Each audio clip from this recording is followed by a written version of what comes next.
Hello दोस्तों, कैसे आप सब लोग। उम्मीद करती हूँ कि आप सब लोग अपने अपने घरों में सुरक्षित होंगे। तो चलिए दोस्तों, आज की कुछ बड़ी और ताज़ा खबरों पर हम अपनी नजर डालते हैं। सरकारी कर्मचारी अब 3 शिफ्टों में आएंगे दफ्तर, आधे एक दिन तो आधे को दूसरे दिन बुलाया जाएगा।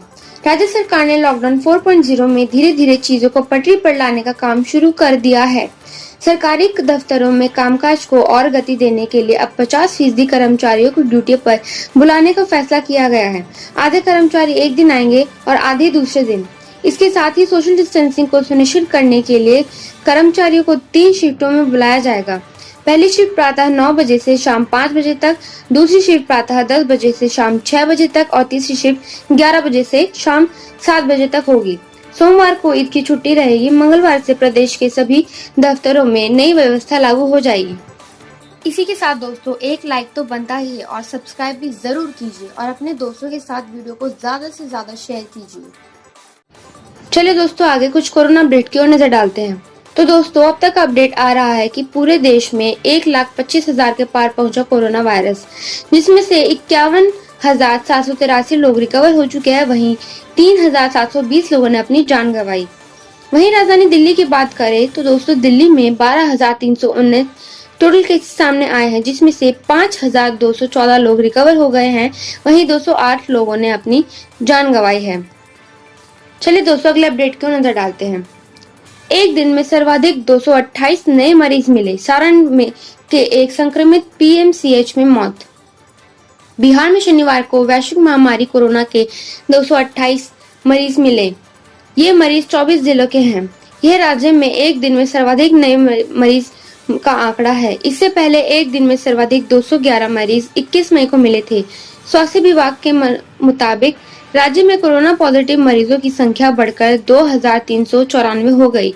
वहीं सारण निवासी 38 साल के एक व्यक्ति की पीएमसीएच में मौत हो गई। मौत के बाद हुई कोरोना जांच में मृतक पॉजिटिव पाया गया। राज्य में कोरोना से मरने वालों की संख्या 12 हो गई है। दोस्तों, अगली खबर आ रही है कि एक माह में 20% बढ़ी कोरोना से ठीक होने वाली मरीजों की दर, कम हुए कंटेनमेंट जोन। कोरोना वायरस के कारण लगे लॉकडाउन को शनिवार को 2 महीने पूरे हो गए हैं। इस 60 दिनों में राजधानी दिल्ली में 12,000 से भी अधिक मामले सामने आ चुके हैं। अच्छी बात यह है कि पिछले 1 महीने में दिल्ली में कोरोना से उबरने वालों की दर 20% तक बढ़ गई है, जो महाराष्ट्र, तमिलनाडु और गुजरात से काफी बेहतर है। दोस्तों, अगली खबर आ रही है कि सूरत में एक केमिकल फैक्ट्री में लगी भीषण आग। फायर ब्रिगेड की 12 गाड़ियां मौके पर। गुजरात के सूरत में साके में स्थित एक केमिकल फैक्ट्री में आग लग गई। फैक्ट्री में आग लगने की सूचना मिलने के बाद आनन फानन में दमकल की 12 गाड़ियां मौके पर पहुंच गई। हालांकि घटना को लेकर अभी तक ज्यादा जानकारी सामने नहीं आई है। फिलहाल आग पर काबू पाने का प्रयास किया जा रहा है। घटना की सूचना मिलने के बाद क्षेत्र के आला अधिकारी भी मौके पर पहुंचे। दोस्तों, अगला अपडेट आ रहा है कि कोविड-19 समर्पित सिग्नस ऑर्थो केयर अस्पताल में लगी आग, सभी 8 मरीजों को बचाया गया। दिल्ली अग्निशमन सेवा के डायरेक्टर अतुल गर्ग ने बताया कि शनिवार शाम हौज खास के इलाकों में स्थित सिग्नस ऑर्थो केयर अस्पताल की तीसरी मंजिल पर आग लग गई। अस्पताल प्रशासन की सूचना पर दमकल की 8 गाड़ियां मौके पर पहुंच गई। आग पर काबू पाने की कोशिश में जुट गई और जल्द ही इस पर काबू पा लिया गया। गर्ग ने बताया कि अस्पताल में 8 मरीज थे, सभी को सुरक्षित बचा लिया गया है। यह कोविड-19 समर्पित अस्पताल है। इसी के साथ दोस्तों, अगला अपडेट आ रहा है कि आज चांद नहीं आया नजर। लॉकडाउन के बीच देश भर में सोमवार को मनाई जाएगी ईद। दिल्ली समेत देश के अलग अलग हिस्सों में सोमवार को ईद मनाई जाएगी और रविवार को आखिरी रोजा होगा। दिल्ली की 2 ऐतिहासिक मस्जिदों के शाही इमामों ने ऐलान किया कि शनिवार को कहीं से भी चांद दिखने की खबर नहीं मिली, इसलिए ईद उल फित्र का त्योहार सोमवार को मनाया जाएगा। इसी के साथ दोस्तों, अगला अपडेट आ रहा है कि चीन से तकरार के बीच अमेरिका ने प्रशांत महासागर को में लेजर हथियार का किया सफल परीक्षण। दरअसल अमेरिका ने प्रशांत महासागर में एक लेजर हथियार का सफल परीक्षण किया है। यह लेजर हथियार अपने टारगेट को हवा में ही मार गिराने की सक्षम है। इसको लेकर अमेरिका की पैसिफिक फ्लीट की ओर से एक वीडियो भी जारी किया गया है। यह हथियार अमेरिका की नेवी वॉरशिप ने तैयार किया है। यह एक ऐसा हथियार है जो अपने टारगेट को हवा में ही मार गिराने की ताकत रखता है। इसमें सबसे खास बात यह है कि यह एक हार्श एनर्जी लेजर हथियार है। लेजर की किरणें यानी रे आंखों को दिखाई नहीं देती, सीधे असर करती है। चलिए दोस्तों, आगे चलते हैं। भारत चीन सीमा पर और बड़ा तनाव। चीन लगातार बढ़ा रहा है सैनिक गाड़े, 100 टेंट, भारत भी सीना ताने डटा। लद्दाख में भारत चीन सीमा पर तनाव लगातार बढ़ता जा रहा है।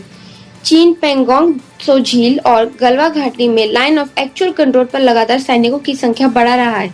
इससे चीन के ने साफ संदेश दिया है कि वह भारतीय सेना के साथ टकराव को जल्द खत्म नहीं करने जा रहा है। विवादित इलाके में इस मामले को ने भी यही जानकारी दी है। उन्होंने बताया कि चीन ने गलवा घाटी में अपनी मौजूदगी मजबूत कर रहा है। भारतीय सैनिक ने कड़े विरोध के बावजूद 2 सप्ताह से उसने करीब 100 टेंट लगा दिए हैं। संभावित रूप से बंकर्स बनाने के लिए मशीनें ला रहा है। चलो दोस्तों, अगले अपडेट की ओर नजर डालते हैं। सीतारमण ने कहा कि कोविड-19 की चाल पर निर्भर करेगी अगले आर्थिक पैकेज की जरूरत। वित्त मंत्री निर्मला सीतारमण ने शनिवार को कहा कि अर्थव्यवस्था को गति देने के लिए भविष्य में कोई भी आर्थिक पैकेज इस बात में निर्भर करेगी कि कोविड-19 की चाल क्या रहती है। भारतीय रिजर्व बैंक द्वारा चालू वित्त वर्ष में नकारात्मक विकास दर का अंदेशा जताने के बारे में वित्त मंत्री का कहना था कि अभी निश्चित तौर पर कुछ कहा नहीं जा सकता है। इसकी वजह यह है कि अभी किसी को पता नहीं कि कोरोना संकट पूरी तरह खत्म होने में कितना वक्त लगेगा। दोस्तों, अगला अपडेट आ रहा है कि मिशन गगनयान के लिए 4 भारतीय अंतरिक्ष यात्रियों ने रूस में फिर शुरू की ट्रेनिंग। भारत के पहले मानवयुक्त अंतरिक्ष अभियान गगनयान के लिए चुने गए 4 भारतीय अंतरिक्ष यात्रियों ने रूस में फिर से प्रशिक्षण शुरू कर दिया है। कोविड-19 महामारी के कारण प्रशिक्षण रोक दिया गया था। दोस्तों, अगला अपडेट आ रहा है कि सिक्किम को अलग राष्ट्र बताने वाले विज्ञापन को लेकर केजरीवाल ने दिया बयान। कहा, इस तरह की गलती को बर्दाश्त नहीं किया जाएगा। दिल्ली के मुख्यमंत्री अरविंद केजरीवाल ने मामले में सफाई देते हुए कहा कि सिक्किम भारत का अभिन्न अंग है और इस तरह की गलती को बर्दाश्त नहीं किया जा सकता है। हमने विज्ञापन वापस ले लिया है और ऐसी गलती करने वाले अधिकारी को भी निलंबित कर दिया गया है। दोस्तों, अगली अपडेट आ रहा है कि मुंबई से गोरखपुर जाने वाली श्रमिक स्पेशल ट्रेन पहुंची राउरकेला। रेलवे नीति सफाई। रेलवे बोर्ड के चेयरमैन विनोद कुमार यादव ने कहा, उत्तर प्रदेश और बिहार की तरफ ट्रेनों की अधिक संख्या रहती है। ऐसे में इन मार्गों पर भीड़ अधिक होती है। इसी वजह से हमने कुछ ट्रेनों को दूसरे रूट से ले जाने का फैसला किया है और ये अक्सर होता रहता है। दोस्तों, अगला अपडेट आ रहा है कि योगी आदित्यनाथ को बम से उड़ाने की धमकी देने वाला मुंबई में गिरफ्तार। बता दें कि बीते बृहस्पतिवार को उत्तर प्रदेश पुलिस मुख्यालय के व्हाट्सएप नंबर पर मुख्यमंत्री योगी आदित्यनाथ को बम से उड़ाने की धमकी दी गई थी। जिस नंबर से धमकी दी गई थी उस नंबर के आधार पर पुलिस ने आरोपी के खिलाफ गोमती नगर थाने में धारा 5051B, 5062 और 507 के तहत मामला दर्ज किया था। दोस्तों, आगे चलते हैं। भारत में इन राज्यों में लॉकडाउन में छूट न देने की WHO ने दी सलाह। दोस्तों, WHO ने सलाह दी है कि जिन राज्यों में 5% से अधिक कोरोना संक्रमित मरीज हैं, वहां पर लॉकडाउन की सख्ती जारी रहनी चाहिए। विश्व स्वास्थ्य संगठन के मुताबिक महाराष्ट्र, गुजरात, दिल्ली, तेलंगाना, चंडीगढ़, तमिलनाडु और बिहार में पिछले 2 सप्ताह के दौरान जिस तरह से कोरोना मरीजों की संख्या में बढ़ोतरी हुई है, उसके बाद से यहाँ पर लॉकडाउन की प्रतिबंध जारी रखने की जरूरत है। दोस्तों, आगे चलते हैं। रेलवे का बड़ा बयान, अगले 10 दिनों में पटरी पर दौड़ेंगी 2600 ट्रेनें। राज्य के अंदर भी शुरू हो सकता है संचालन। दोस्तों, कोरोना वायरस लॉकडाउन में भारतीय रेलवे अधिक से अधिक ट्रेनें चलाने की योजना बना रही है। शनिवार को रेलवे बोर्ड के चेयरमैन विनोद कुमार यादव ने बताया कि अगले 10 दिनों के लिए लगभग 26 ट्रेनें निर्धारित की गई हैं। इसके अलावा उन्होंने कहा कि यदि हमें किसी भी राज्य सरकार की आवश्यकता होती है तो हम राज्य के भीतर ट्रेनें चलाने के लिए भी तैयार हैं।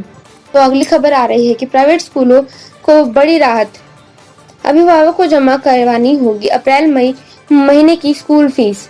जी हाँ दोस्तों, लॉकडाउन के बीच हरियाणा शिक्षा विभाग ने निजी स्कूलों के अभिभावकों से माह की फीस आगामी 3 महीनों में बराबर किश्तों में तथा जून माह से नियमित रूप से हर महीने लेने के निर्देश दिए हैं। शिक्षा विभाग की ओर से सभी जिला शिक्षा अधिकारियों व जिला मौलिक शिक्षा अधिकारियों को पत्र जारी कर उक्त आदेश से अवगत करा दिया गया है। इसी के साथ दोस्तों अगली खबर आ रही है 23 से 24 मई के बीच इन राज्यों में होगी बारिश, यहाँ बढ़ेगी गर्मी, अपने शहर का नाम देखें। मौसम के जानकारों का कहना है कि अगले आने वाले 2 दिन कुछ शहरों में बारिश देखने को मिल सकती है और इस पूरे सप्ताह अब गर्मी का तेवर सख्त होंगे। आइए जानिए देश में कहां कैसा मौसम रहेगा। हरियाणा में 1 से 2 घंटे के दौरान भिवानी, फतेहाबाद, हिसार, जिंद, रोहतक, सिरसा और सोनीपत जिलों में अलग अलग स्थानों पर बहुत हल्की बारिश हो सकती है। हरियाणा में ही अंबाला, जिंद, कैथल, करनाल, कुरुक्षेत्र, पंचकुला, पानीपत, सोनीपत और यमुनानगर जिलों में तेज हवाओं के साथ अगले 1 से 2 घंटे के दौरान धूल भरी आंधी और गरज के साथ छींटें पड़ सकती हैं। हरियाणा और पंजाब में तेज हवाओं के साथ धूल भरी आंधी और गरज के साथ छींटें पड़ सकती है। यहाँ कुरुक्षेत्र, लुधियाना, मोगा, नागचुला, पटियाला, रूपनगर, तरन और यमुनानगर जिलों में आज रात मौसम बदल सकता है। जम्मू व कश्मीर के अनंतनाग, बडगाम, बंदीपुर, बारामूला, बिलासपुर, चंबा, डोडा, गंदारबल, हिमारपुर, कंगड़ा जिलों में कुछ स्थानों पर बारिश, गरज चमक तेज सकते हैं। इसी के साथ दोस्तों अगला अपडेट आ रहा है कि आज सोने के भाव में 40 रुपए की उछाल देखने को मिली है। इसी के साथ आज सोना 22 कैरेट सोना 46,260 रुपए प्रति 10 ग्राम हो गया है, जबकि 22 कैरेट सोना 47,260 रुपए प्रति 10 ग्राम हुआ। वहीं चांदी में आज 100 रुपए की उछाल देखने को मिली। इसी के साथ चांदी 48,350 रुपए प्रति किलोग्राम हो गया है। तो दोस्तों आज के लिए इतना ही। कल फिर मिलते हैं कुछ नई और बड़ी खबरों के साथ। तब तक के लिए नमस्कार।